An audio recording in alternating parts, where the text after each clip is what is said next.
Muito boa tarde, tudo bem com vocês? Estamos de ressaca eleitoral, uns por um motivo, outros por outro, não interessa, o impacto da vivência foi muito forte em todos, mas pode-se dizer que todos nós estávamos querendo que passasse, de uma forma ou de outra, que passasse essa guerra. Pelo menos o capítulo mais intenso dessa guerra passou. Claro que teremos 4 anos difíceis sob quaisquer pontos de vista. A começar pelo político partidário especificamente, mas também, como o campo político partidário hoje engloba relações internacionais, disputas regionais norte-sul no Brasil, disputas religiosas dentro do campo cristão no Brasil, situações estaduais, situações as mais variadas. Então é muito importante que a gente pense sobre a nossa atitude, como temos vivido, como podemos viver melhor esses conflitos. Pode-se dizer essa guerra que ainda viveremos sob diversos aspectos no Brasil. Para isso viemos pensar hoje, o tema é segurança espiritual. Como avançar, como conquistar a nossa segurança espiritual? Em primeiro lugar, nós precisamos pensar como a maioria das pessoas, como grande parte das pessoas veem a questão, porque é sempre fundamental para nós crescermos, para nós evoluirmos em qualquer ponto de vista, avaliarmos de onde partimos. Porque tendo essa crítica, tendo essa revisão de onde partimos, é que é possível avançar para onde podemos chegar. Muito bem. Segurança espiritual é muito comumente atribuída a objetos, ritos, palavras que se possa emitir. Entre os objetos, imagens de santo, patuás, objetos sagrados de todo tipo. As pessoas adquirem, conquistam, benzem um certo objeto de acordo com a sua religião, de acordo com a sua crença, e passam a esperar que fiquem invulneráveis, que fiquem inatingíveis pelos seus inimigos, por aqueles que a pessoa considera serem sombras. Rótulos. É muito comum que se pense em rótulos. Eu sou de uma certa religião, então nada vai me acontecer. Então, objetos, práticas,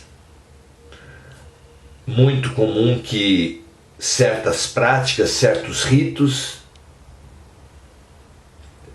sejam capazes, acreditam muitos, de nos dar uma certa proteção espiritual.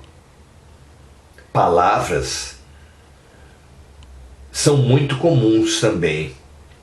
Desde a prática mágica, onde haveriam palavras mágicas que fariam com que conquistássemos essa ou aquela situação,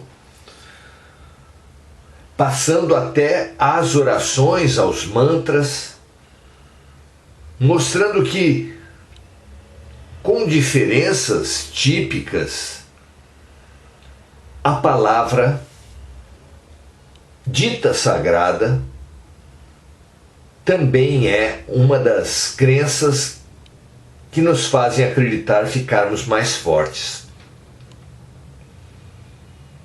O que disso será verdade, o que será ilusão? O que disso será consistente? Pensemos juntos. O que nos dá a segurança espiritual? Podemos pensar sobre a segurança espiritual como pensaríamos com um terreno, por exemplo. Tendo um terreno com 4 lados, será que teríamos conquistado a segurança espiritual fazendo um muro bem alto, com câmeras, vidro no alto, arame, cerca eletrificada, em apenas um dos 4 lados? O que vocês acham? Claro que não. Mesmo que fosse a parte da frente do terreno, restariam outras 3 faces e apenas a aparência de segurança não dá segurança a ninguém. Não é assim? Da mesma forma, ainda que se avançasse relativamente, se murássemos também e colocássemos todos os dispositivos de segurança em 2 faces do terreno, também não conquistaríamos a segurança, e mesmo em 3 faces também não. Apenas as 4 faces devidamente muradas, cercadas, eletrificadas, nos dariam um significativo avanço em termos de segurança. Achamos essa imagem muito própria para falarmos da segurança espiritual, porque a individualidade, a criatura, tem 4 grandes manifestações do ser. Todos nós possuímos 4 grandes manifestações do ser: pensamentos, sentimentos, palavras e ações. Essas são as grandes manifestações do ser, e as orações, as palavras mágicas atuam só sobre uma dessas faces. Os ritos, as práticas, atuam só em uma dessas faces. Se a primeira é o campo das palavras, os ritos e as práticas estão no campo da ação, ou pelo menos de um certo tipo de ação. E é claro que as práticas isoladas das palavras e as práticas isoladas da ação, mesmo se somadas, não garantem a segurança do ser. A visão fragmentada tem feito com que muitos religiosos caiam em situações frágeis. Jesus, por exemplo, tem um extenso discurso voltado aos religiosos do seu tempo, atacando-os, criticando-os por essa incoerência entre o que pensam e o que fazem, entre o que sentem e o que falam. Jesus chama isso de hipocrisia e ataca os escribas e fariseus por serem hipócritas. Numa das partes desse sermão, Jesus chama os escribas e fariseus de sepulcros caiados, branquinhos por fora, como quem pinta um sepulcro, um túmulo de cal. Vem o sol, bate e seca aquela pintura e ele fica muito branco. E Jesus nos compara a esses sepulcros caiados, que seriam brancos por fora, mas por dentro cheios de podridão. Em outro momento ele critica, ensinando-nos a fazer o que os escribas e fariseus dizem para fazer, mas não para fazer o que eles fazem, porque eles colocam no ombro dos outros obrigações que eles mesmos nem pensam em praticar. Haverá força nisso? Não será uma espécie de auto-boicote? Inconsciente, é claro, mas que faz as criaturas ficarem fracas, na verdade, viverem numa ilusão de proteção, numa ilusão de segurança, numa ilusão de força, por se proclamarem isso, aquilo, por fazerem isso, aquilo, terem aquele ou um outro patuá, um outro objeto, mas tudo isso desmorona sobre a pessoa, sobre a criatura. Está claro, então, que a nossa segurança real não vem de palavras, não vem de práticas. Precisa essa segurança de mais força. E o que nos dá essa força? A coerência. Deduz-se, fica implícito no sermão de Jesus aos religiosos, que a nossa força, a nossa proteção, a nossa segurança vem da coerência. Que força existe na palavra que é respaldada pelo sentimento. A pessoa está falando daquilo que ela sente. Aí há uma força naquela palavra. Assim como no gesto. Há uma força no gesto quando aquele gesto expressa o que a pessoa verdadeiramente pensa. Se ela fizer uma coisa, mas pensar outra, vai ser fraca, assim como se ela falar uma coisa e sentir outra.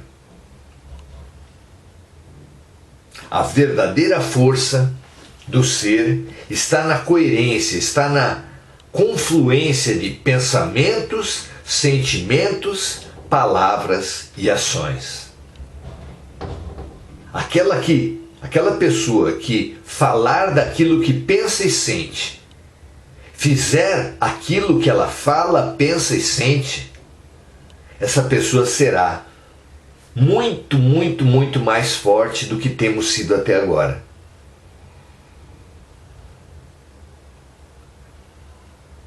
Deus é a fonte de todo bem, ensina o Antigo Testamento.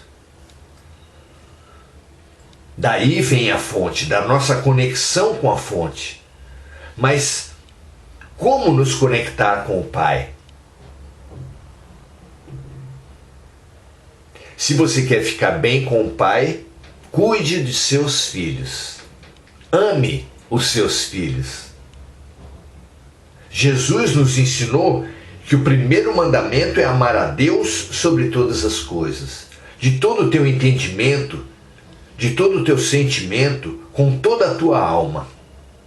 Não com parte, não em contradição, não em hipocrisia. E o segundo mandamento, que é semelhante ao primeiro, é amar o próximo como amamos a nós mesmos. Há um mesmo amor, há uma mesma integração que é expressa em Jesus pelo serviço compassivo, pelo fazer ao próximo o que gostaríamos que o próximo nos fizesse. Daí vem a nossa força. Superemos, sublimemos essas crenças fracas, vazias, que nos faz supor vir a nossa força apenas de palavras, apenas de práticas, quando na verdade é essa integração, é esse ser integral em suas manifestações que vai obter a real proteção, a real segurança. Há um livro de André Luiz que ensina, onde um obsessor ensina quais são as entradas, como as pessoas dão entrada a obsessores. E não pensem que há apenas obsessores desencarnados. Há inúmeros obsessores encarnados nas relações tóxicas em geral, nos processos de doutrinação, de conquista política, religiosa, nas estratégias de vendas e publicidade. Há inúmeras forças sociais que tentam fazer a nossa cabeça, que tentam instalar necessidades, instalar crenças para fins claros de manipulação. Como conseguir discernir entre as ideias que são minhas e aquelas que são plantadas por obsessores encarnados e desencarnados? Precisamos nos conhecer. Precisamos nos questionar minuto a minuto sobre os nossos pensamentos e pensamentos invasivos, intrusivos, que tentam dominar nossas mentes. Pensamentos e sentimentos de fracasso, de incapacidade, que são tão comuns e que são tão eficientes para nos atirar em buracos da tristeza prolongada, da depressão, que tantas vezes evolui até a tentativa ou as tentativas de suicídio. Urgente o autoconhecimento. Urgente o conhecimento das leis de Deus em geral. Urgente a integração do que a gente pensa no autoconhecimento e no conhecimento em geral.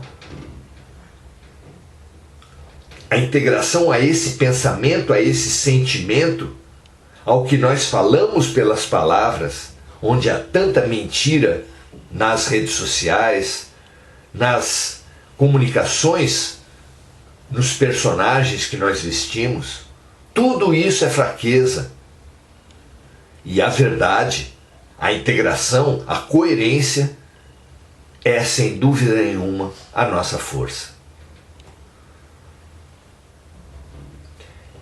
Lastrear, integrar, fortalecer, interapoiar as nossas manifestações em pensamentos, sentimentos, palavras e ações forma uma proteção enorme, porque aquele obsessor que ensinou a sua técnica de obsessão em André Luiz, ele fala que o obsessor faz uma leitura da criatura que ele quer influenciar, percebe os seus pontos fracos, por exemplo, uma pessoa fixada em sexo desequilibrado, uma pessoa viciada em bebida, em drogas, uma pessoa obcecada, auto-obcecada pelo dinheiro, pela comida.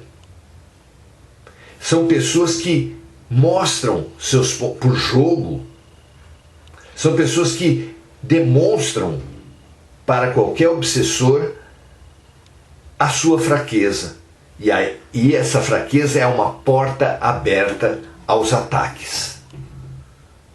Então todos nós que temos vícios, todos nós que temos fraquezas, somos portas abertas para a influência espiritual. Claro que sim, mas nós podemos nos proteger, e essa proteção não vem, como muitos podem pensar, da perfeição, de não ter mais defeitos, não ter mais vícios. Mas todos nós que temos vícios, que temos desarmonias, mas aqueles que conhecerem os seus vícios e as suas desarmonias poderão se proteger de uma maneira muito eficiente. Por exemplo, a pessoa que sabe que tem um fraco por bebida alcoólica precisa atuar quando entrar num ambiente onde há farto oferecimento de bebida alcoólica. A pessoa que tem um fraco pelos apelos sexuais, a mesma coisa. Jogo, a mesma coisa. Comida, a mesma coisa. Drogas, dinheiro, poder. Nós precisamos nos autoconhecer. Claro que a perfeição é a grande, a suprema proteção espiritual. Mas para nós que estamos tão longe da perfeição, o autoconhecimento é visceral. Nos conhecer, nos vigiar e nos fortalecer, orar, na receita fabulosa de Jesus, vigiar e orar, para não cair em tentação, é o grande mecanismo. Conheçamo-nos, uma tradução moderna da vigilância. Conheçamo-nos, percebamo-nos, observemo-nos o tempo inteiro. E quando uma desarmonia nossa aflorar, multiplicar, crescer, nós precisamos ser os primeiros a perceber, antes dos obsessores, antes daqueles que querem manipular nossas mentes. Acabamos de sair de um processo eleitoral onde não faltaram obsessores. Interesses de todo tipo, mensagens publicitárias, porque são muito fortes as mensagens, a publicidade no processo eleitoral. Ataques espirituais, porque todas as candidaturas têm a sua contrapartida em candidaturas, em exércitos espirituais, que atacam as pessoas em integração com os ataques dos encarnados. Então, as eleições foram um grande momento de ataque, um grande exercício de segurança espiritual. Muitos saem destroçados, saem obsediados desse processo eleitoral. Mas todos nós temos condição, num avanço pelo autoconhecimento, a nos fortalecer. Perceber que, diante de ataques racistas, esse pode ser um ponto fraco nosso. Se somos de uma raça que foi atacada no processo espiritual, se somos de um sexo que foi humilhado no processo eleitoral, se somos de uma ideologia ou de uma religião que sofreu ataques, que proferiu ataques no processo eleitoral, precisamos perceber esse ponto fraco.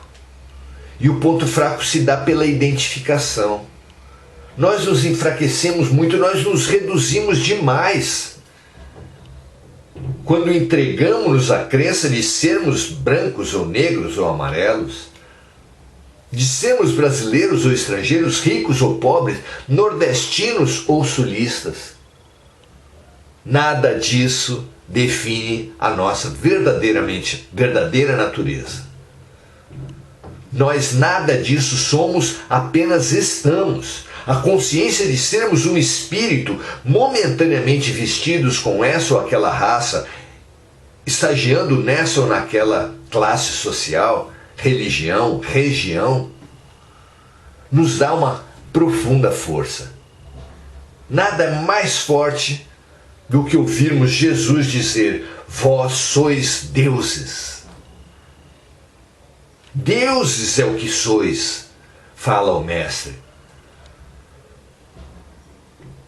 Algumas pessoas que guerreiam por times de futebol, talvez precisem muito ouvir alguém falar: você não é a cor de sua camisa. As pessoas que lutam por raças precisam ouvir: você não é a sua cor da pele.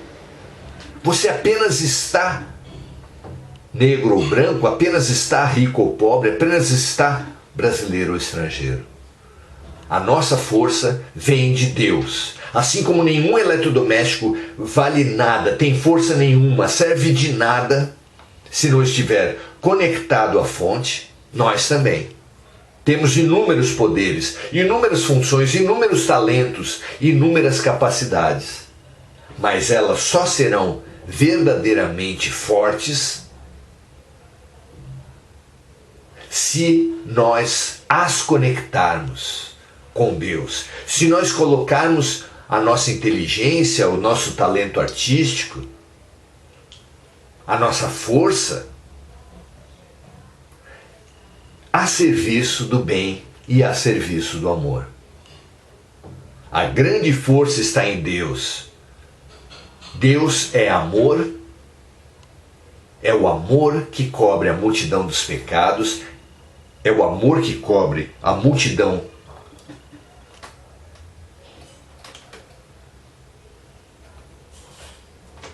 das fraquezas, é o amor que nos dará a verdadeira força.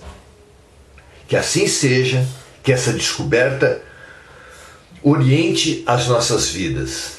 A integração de pensamentos, sentimentos, palavras e ações é o que nos dará a verdadeira proteção, a verdadeira segurança.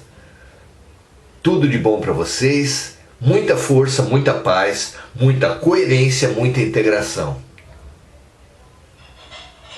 Nós precisaremos muito. Que assim seja para vocês todos. Um grande abraço e até amanhã.